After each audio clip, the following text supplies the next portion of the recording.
Hi everyone, welcome to another episode of Between the Pages with the Sound on Stage, where we focus on writers of theater-related books and plays, etc., etc.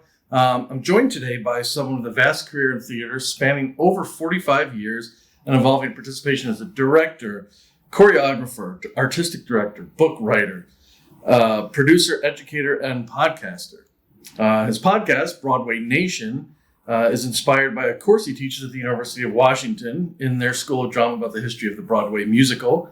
And his work has taken him across the country, but perhaps he's known best locally for his work at the Fifth Avenue Theater, where he acted as producing artistic director and executive producer, a time in which the Fifth launched 19 new musicals, including 9 that made their way to Broadway. Pretty good track record.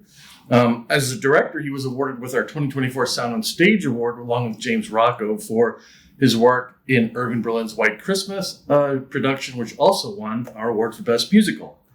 David Armstrong, welcome to the show. Hi, everybody. Great to be here. Thank you, Greg. Makes me feel very old to hear all of that. Accomplished. Accomplished. So you've joined me today to talk about your latest endeavor as an author. Yes, my first book. Your first book. So aptly titled Broadway Nation. Broadway Nation.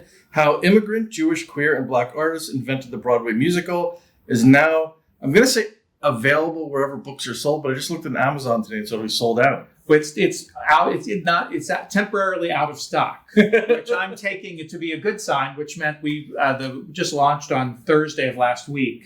Was the first day it was available, and there seems to have been some great response to it. So that's great. Absolutely. So hopefully, some of your, because you have a large audience with Broadway Nation with the podcast. So hopefully you had some built-in customer base there. But I think the story. I mean, we'll get into the book in a little bit. But first, I want to talk about you. So with a career that spans 45 years, there had to be a beginning. So how did you get involved in theater? I was one of those weird children who knew from the very beginning what I wanted to do, was obsessed with theater from the earliest age, mostly from, I'll correct that, obsessed with show business, because what I saw was on film and television. And old movies on television especially is probably where I fell in love with the Broadway musical. And whether they were actually Broadway musicals or backstage movie musicals about Broadway, or about vaudeville, which, during my childhood in the late 60s and the 70s, were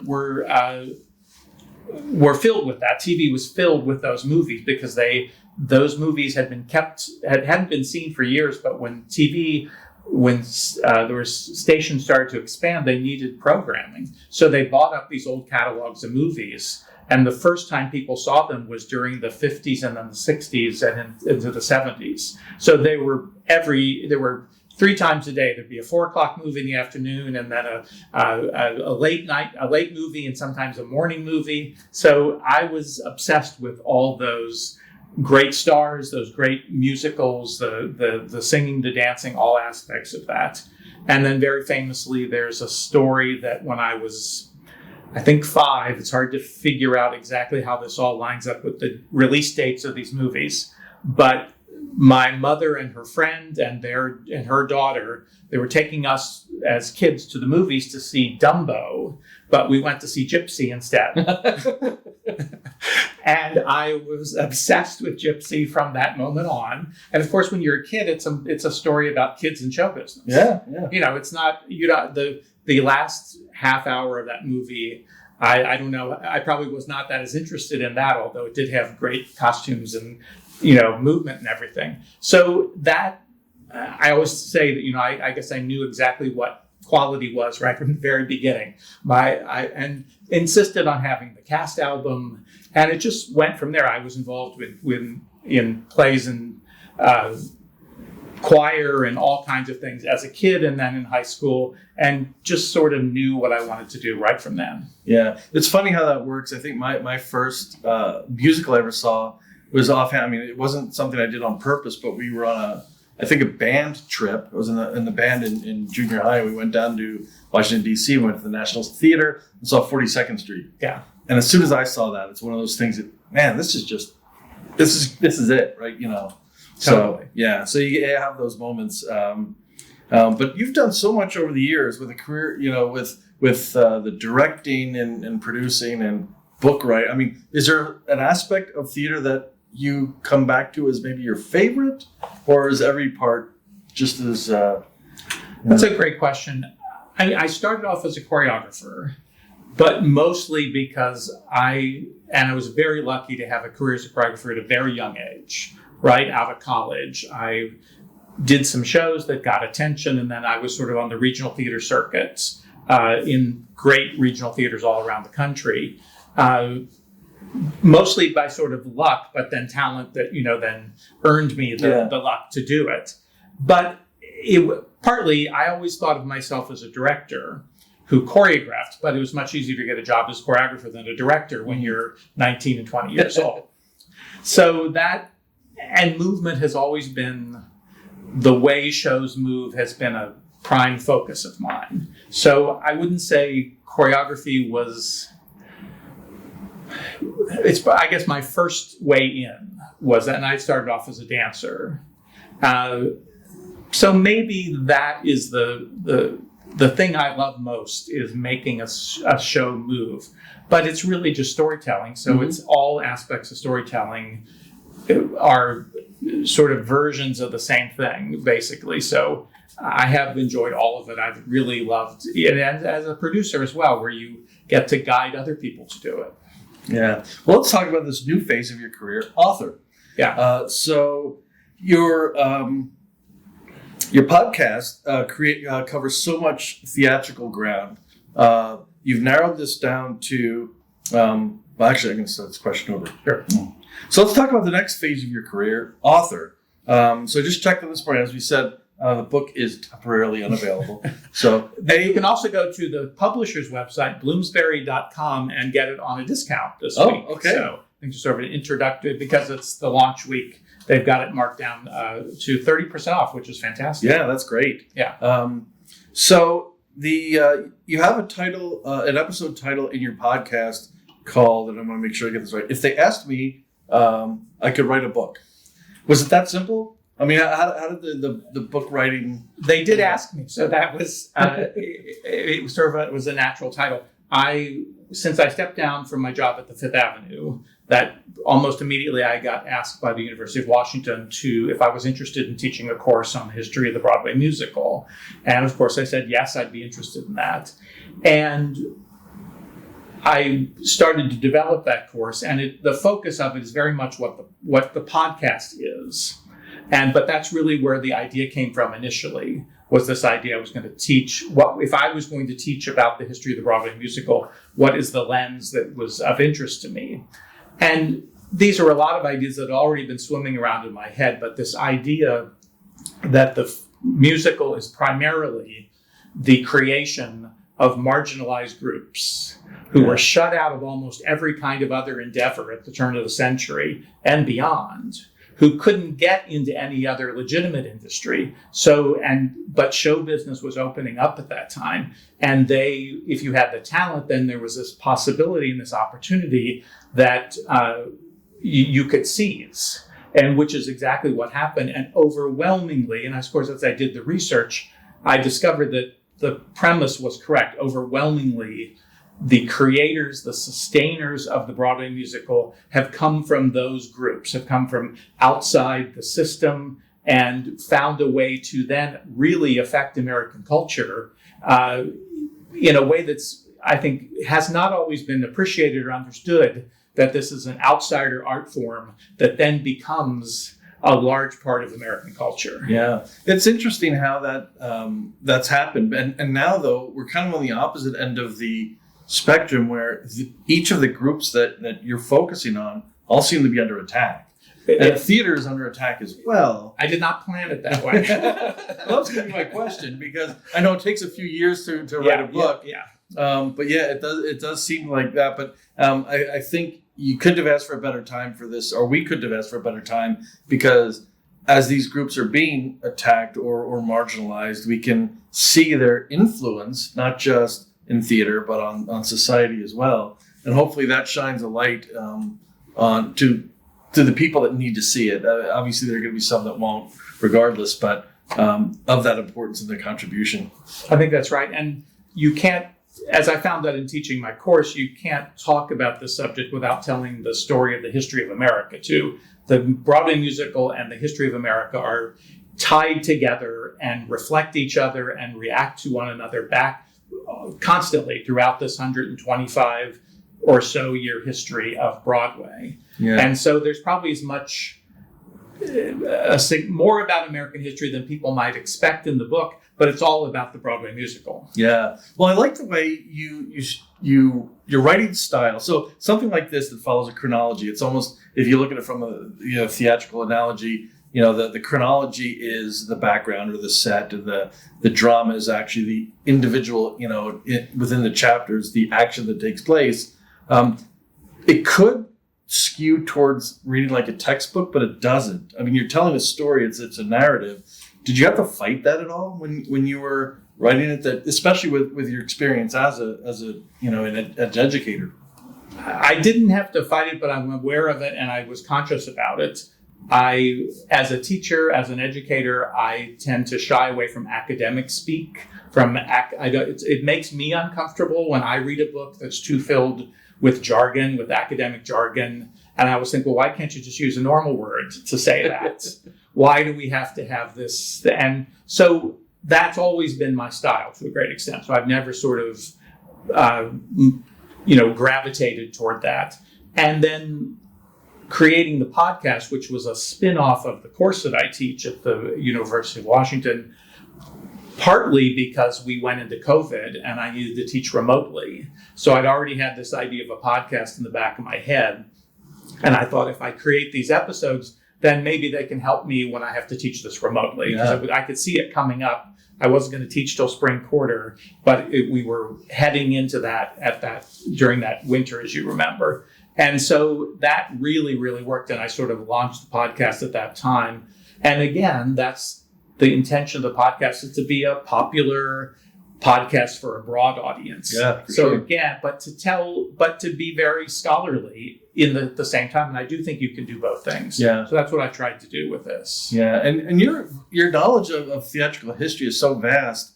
How did you, if you want to hold up the book. Oh, sure. I mean, yeah, it's a kind of a thickish book, but it's more than 400 pages of text, and then there's another 50 or so pages of notes and of all the scholarly aspects of backing it all up, citing it all the high school term paper stuff that none of us like to do, but we had to. But how did you narrow things down, or and in the process, did you have a lot more that you had to then, in the editing process, take out? There was a little bit of trimming that had to be done. Yeah, and it was a little, as I was presenting it to my publishers, as we were getting toward the end, there was this sort of hesitation of like, well, this is getting a little long. And of course, there's budget issues. So one thing that I took as a good sign right up front is they went to the review board of the publishing company and they said, we're going to give you more pages. So I didn't have to cut nearly as much as I might have if they hadn't liked it so much. Yeah. So there is a belief, to sort of go back to your former question, that this will be adopted as a textbook. That's the publishers have planned it to be that way, or assuming that's a possibility. So that would be fantastic from just number one in terms of getting the book out there very broadly. Besides sort of a popular audience, which I'm also hoping for. Yeah, well, you cover the origins of theater back from before what we know as theater existed up until the modern age. You've got the I forget the chapter name, but going through the various composers, ending with Lin-Manuel Miranda. You can't get more current day than that. It really does go up to the most recent Tony Awards. So my cutoff, and I kept saying, can I have another week until the Tony Awards are over, so then I'll know what happens, and I can at least, if something historic happens, I can include that in the book. And so the book ends with the Tony Awards information from the Tony Awards in June. Okay. So it covers a lot of ground. I mean, it's one of the challenges of writing a book like this is that anybody who's taking on the history of the Broadway musical, by the time they write it, there's another 10 years of history. And then even by the time it gets published, you're already behind a little bit. Yeah. You know, you've lost some things that have happened. I think we're in pretty good shape, but in 3 weeks from now or a couple of months from now, there'll be some history that won't be in the book. Yeah, and then in 5 years, you'll just have to come up with a new updated edition. That would be great. One thing that I thought was really unique, and I liked the way you did this, was when people read this, they'll see each chapter has a certain initial or a certain letter after the parentheses, and what that refers to is, and I want to make sure I get this right. So we've got I for immigrant, J for Jewish, Q for queer, B for black, and W for women. So as you weave these individual narratives for these groups into your story, you can go to a particular, and that I'm sure will help when it becomes a textbook, right? And, so you can say, all right, I want to see all the indigenous impacts on theater, and you can go right there and see it. Absolutely, that was the idea of my publisher. I have to give him credit, Dom O'Hanlon at Bloomsbury. His idea was to try to, if you wanted to just focus on the black artists who invented the musical, you can literally go through the book and just read the book straight through just with that story thread. Yeah. Or you can, and women are a big focus of the book as well. They're not literally in the title because they're in the title of all those other groups. Sure. So it felt weird. We had women in there originally, but it's like, well, but what if it felt just odd. So we decided that it was encompassing women as well, but they are a group that is not given as much credit as they should. And there were substantial, incredibly talented women involved from the very beginning of the Broadway musical and have been involved throughout all the years of it without getting the credit that they should have. Now, were there less of them than there were of men? Of course, it's just like any other endeavor in the 20th century or going into the 21st century.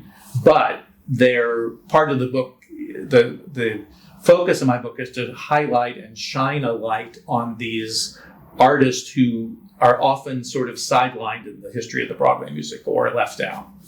One of the things that's, I think, challenging for creators these days, and I want to shy away from using the term woke, but I mean, it seems to be in the top of everybody's mind, but so if somebody's creating a show about a specific group, let's take it. I had a conversation with someone at Disney Theatrical about Moana, for instance. So if they wanted to create a Moana show, the idea there would be they'd have to find enough Pacific Islanders to play all the roles. And they haven't been able to do that, so that's why we haven't seen Moana. Right.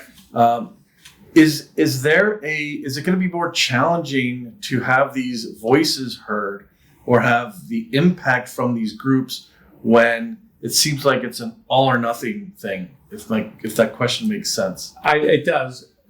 And it is a challenge for artists today because people often feel like they want to write about something and feel restricted from doing it or feel like they're going to.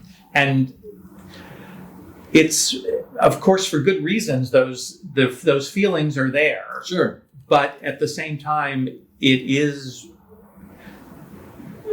art encompasses can encompass so many other worlds. I'll just use this as an example, just going back in time to there in the book. I talk about a show called The Red Moon, which no one will have ever heard of. I think it's 1909, written by black artists whose names are going to escape me now, which I hate that. Let me see do you mind me looking? Go ahead. Yeah. You can start. You can look it up. I'll start it over. Yep. Yeah. Because I don't want to not say their names. But, of course, I don't have my glasses on. But I'm going to eat up all your time here. No, that's okay. 51, 52. My next ferry's at 3:55. So. Oh, where are you headed? Home. I live in Port Orchard. Oh.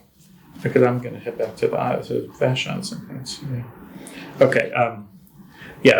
Bob Cole and the Johnson Brothers. Okay.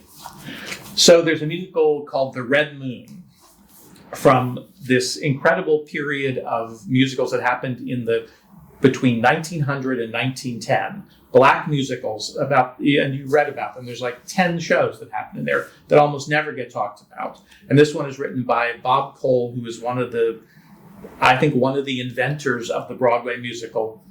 You can say that he's right on the list, should be on the list with George M. Cohan and Irving Berlin. He isn't usually, but he should be.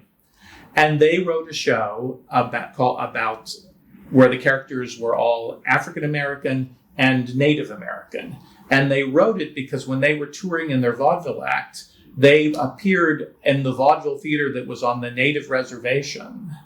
I forget which state that was. And they talked to the people there, and they came back and said, we're going to write a show about that.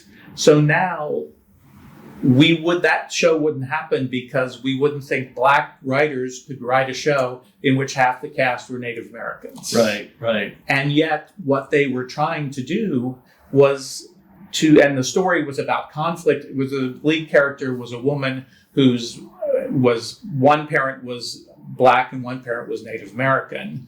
And the conflict between her family and between those cultures is what the story was about. Yeah. Which I just find mind-blowing.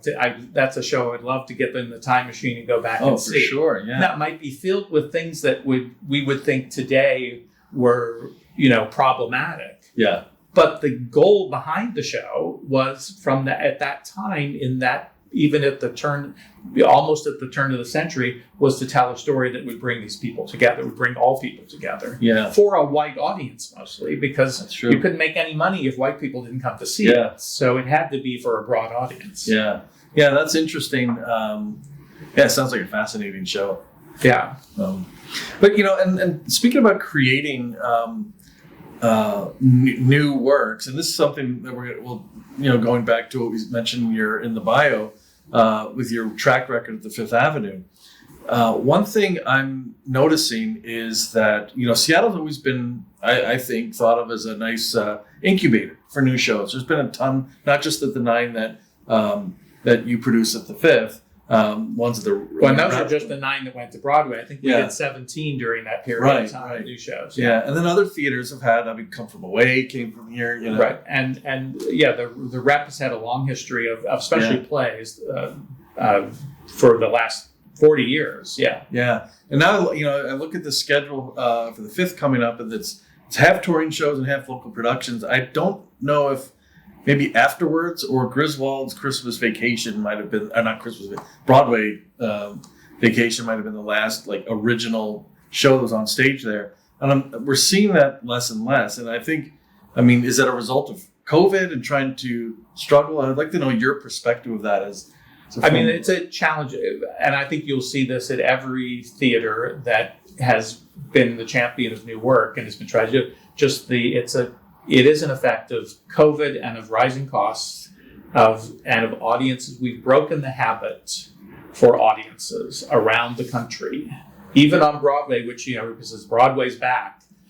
To a certain extent it is, but it's still suffering as there were this whole series of acclaimed shows that just aren't making it. Right. And it's because the audience isn't fully back. And I had a Broadway producer tell me not so long ago that audiences were down 25% and expenses were up for 25%. So that's a very hard, when the margins are so low to begin with. For regional theaters, it's the same thing. And for regional theaters in Seattle, it's even more so because still we're sitting here in the middle of downtown Seattle and a much larger percentage of downtown workers have not come back to work in Seattle than in most other cities. Yeah. So now you're a theater company in downtown Seattle, and you need to, instead of convincing people to stay after work and come see a show and have some dinner, you have to get them out of their pajamas wherever they are to come downtown and see a show.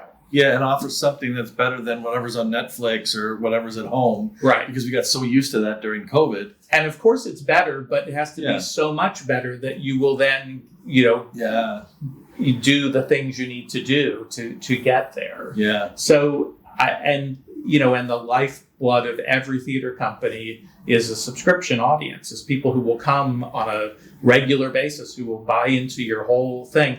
And that, again, all those things go hand in hand in terms of impacting the ability, and new work costs the most money and has the smallest audience. Right. And you need subscriptions help fund those up front. Totally. You can take some chances. You can take some risk on things like that if you have that kind of audience base. Yeah. So, and I can't speak for the Fifth exactly, but I am positive that that's part of the challenges that they're facing right now. Yeah, and I'm finding that a lot of the smaller theaters are sort of taking up the mantle. Seeing what Arts West is doing in Seattle Public Theater and some of these smaller professional venues. But of course, they don't have the ability to move their shows as much, because whether it's name recognition or the infrastructure, financial, whatever it is, to bring their shows to a national audience. Right. Because of the funding, I imagine. Well, and also because the nature of the shows that they can do are going to be small scale shows, because that's what will work in their theater. That's true. Yeah. And all the economics of it and the specific and the logistics of it, and those have the shows that most people want to see are large scale. It's what's kept the brand of Broadway from the very beginning has been a big cast in a big show. You can interpret that many ways. That could be Sweeney Todd or the Ziegfeld Follies, but it's still a big cast in a big show with making a big dynamic. That's what the nature of Broadway, the Broadway musical is. And of course, that's the most expensive thing to do. Sure. But I always say to people, if audiences wanted to see 8-character Broadway musicals, that's all there would be. Yeah. But they mostly don't want to see that, because that, even though only if they're exceptionally good will that work. Come From Away, which has 12 people in it, or something like that, is so spectacularly well done and so theatrically dynamic that you don't even realize there's only 12 people. Yeah, that's true. Yeah. So, but most of the time, it's the same thing with in non-musical theater. What's the most economic thing to do? A one-character play, a one-actor play. But unless it's amazing and the actor is amazing, most audiences don't want to see it. Yeah, unless it's Carrie Fisher. Yeah, or the one that was just on Broadway that sold out. Picture Dorian Gray, the woman from Succession. I can't think of her name right now. Yeah, Sarah Stook. Exactly. Yeah. Which I didn't get to see it, but everybody said it was sensational. Yeah. But it was, again, a sensational event, which then allows it to be a one-person show. Yeah. Interesting. I love the perspective there. And I guess the other thing, and this sort of tying back to the book and these marginalized groups, now that they are sort of all a bit under attack, I mean, what can we do to help come together as a community and lift these people and allow these important voices that have shaped Broadway and the theater community in the past to continue? I mean, the most important thing you can do for any theater artist is buy a ticket. Buy as many tickets as you can, subscribe to as many theaters as you possibly can, because the hardest thing for a theater artist to do is to sustain a career, is to have somewhere to do what they do.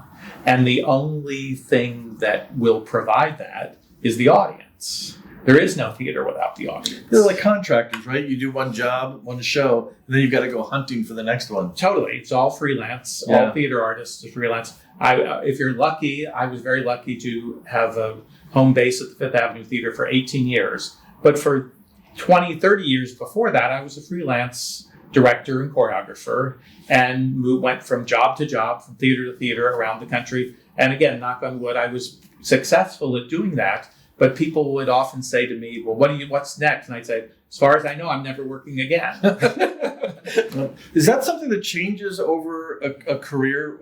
When you start out, you knocking on a lot of doors, but then as you have some success, word of mouth spreads and people approach you? Hopefully, yes. Yeah, I mean, that certainly happened for me, and I think for most artists that happens is that you create a network, you get to know people get to know your work, they recommend you to other places. I came to the Fifth Avenue Theater originally in 1999 to direct a production of The Secret Garden because I directed another production of The Secret Garden at the Paper Mill Playhouse in New Jersey that Frank Young, who was the artistic person running the Fifth at that point, knew about but hadn't seen. And so it was in the sort of network of, if we want to do The Secret Garden, we heard that was really good.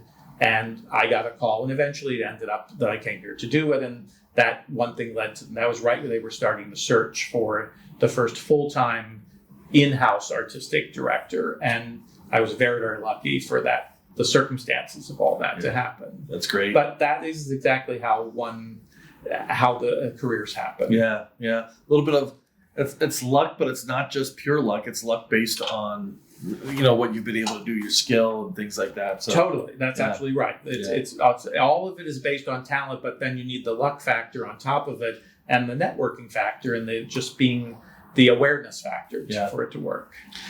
That the less jobs there are, what's happened to these artists that you're talking about is that there are smaller casts, which means less jobs. There are fewer shows, which means less jobs. There is less opportunity for artists today than I think there ever was. Yeah. And the only thing that can affect that situation is audiences demanding it, basically, through putting, you demand it through your ticket sales, through buying a ticket, and of course funding. But the funding only isn't whether it's government funding or foundations or anything like that. That's just an icing on the cake of an audience that wants to see something. Yeah, and it's got to be more challenging now in where we're presenting our economy as though the more money you have is the more value you have as a person, and then that's going to trickle down to I'm sure these struggling artists that don't have that, so therefore they're being looked upon by this economy as having less value. And of course they don't. Sure. And most theater jobs happen in big cities where it's expensive to live. Mm-hmm. So that's another challenge for artists, is affording to live where the work is. Yeah, and to be involved in it. So is it being an author of the new career? Are we going to have more books coming down the pike? I have another book in mind. I will write this one a little differently. If I didn't, for a first book, I would not recommend writing a 400-page book for people who have never written a book before. But I'm so happy that I did it, and it was a complete joy. Although I spent about a year with, 16-hour days of working on the book. Again, because I had signed a contract and I had a time that it was supposed to be submitted, and I almost made that on time. But yes, it was really fulfilling. It was really one of the most challenging things I've ever done, but I like a challenge. So that suited me. Yeah. And it really drew on a lot of things that I really, first of all, the subject matter is something I love and know very well, but then it also required a tremendous amount of research to fill, because every time I would write about something I knew, it would reveal things I didn't know that much about. Yeah. And so you go down a whole rabbit hole of research and who's that and who's this. And I'm really excited about the aspects of the book of introducing people and shows, but mostly artists, that most people won't know much about because I didn't, and I thought I knew everything. So I think there are really wonderful discoveries in the book, and you're like, well, I never heard of that person before. Look what they did. Yeah. Look how many Broadway shows they were involved with. Look at at the impact they clearly had on everybody else. Pebble that created all the ripples. Yeah, Totally. yeah, And that's one of the main threads of the book is I view the Broadway musical as this continuum. You can start with at the very beginning. There's no first musical, but start back in the early burgeonings of the musical, and you can trace the development of the musical show to show to show to show to show as best you can, and artist to artist to artist to artist. They're handing it off to the next generation, to the next, literally person to person. And you mentioned that section in the middle of the book, sort of, I call that intermission, where it traces what I call a legacy chain, which is, can we trace the artist who influenced the next artist? And that one is well documented and very direct, and it goes from Otto Harbach, who created his first show back in the teens, who then became the mentor and collaborator of Oscar Hammerstein II, who then literally mentored Stephen Sondheim, who then has mentored many people, but especially in this case, Lin-Manuel Miranda. yeah. And so with 4 degrees of separation, you basically have the entire history of the Broadway musical continuing from those being handed to the next person. And there's hundreds of examples of that, probably. This is the one I chose to focus on. And that would be an interesting book for somebody to write. I don't know if I'll do it, but to write a book about all of those legacy chains would be really interesting. Yeah, the one I can think of, and Disney is such a big part of my life, is you look at Disney musicals, you look at the Sherman Brothers, and then you look at Menken and Ashman, and then you look at from there, then the Lopez's and Lin-Manuel Miranda, who's now exactly. He's going to be the new Kevin Bacon. Exactly. But yes, Bobby Lopez and that's very interesting. Yeah. So, well, David, I really appreciate the time. The book is really phenomenal. It's honestly, it's a go-to for anyone who's interested in Broadway and Broadway musicals and the history of them. I just think it's fascinating. It's structured really well. It reads easily. So well done. Thank you so much. I wrote the book that I want to read, and I love to read histories of the Broadway musical. So if you like it, that would be so thrilling to me, because literally I wrote the book I wanted to read. Yeah. Well, if I've learned anything today, I think I've learned that I could probably sit and talk to you for hours about this, because I think obviously it's a subject we both love. But I do appreciate you taking this time. Thank you so much for having me. Anytime, I'll be back. Oh, absolutely. So once again, my guest has been David Armstrong here on Between the Pages with the Sound on Stage. I've been Greg Heilman, your host, and until next time, I will see you at the stage door. Thanks, everybody.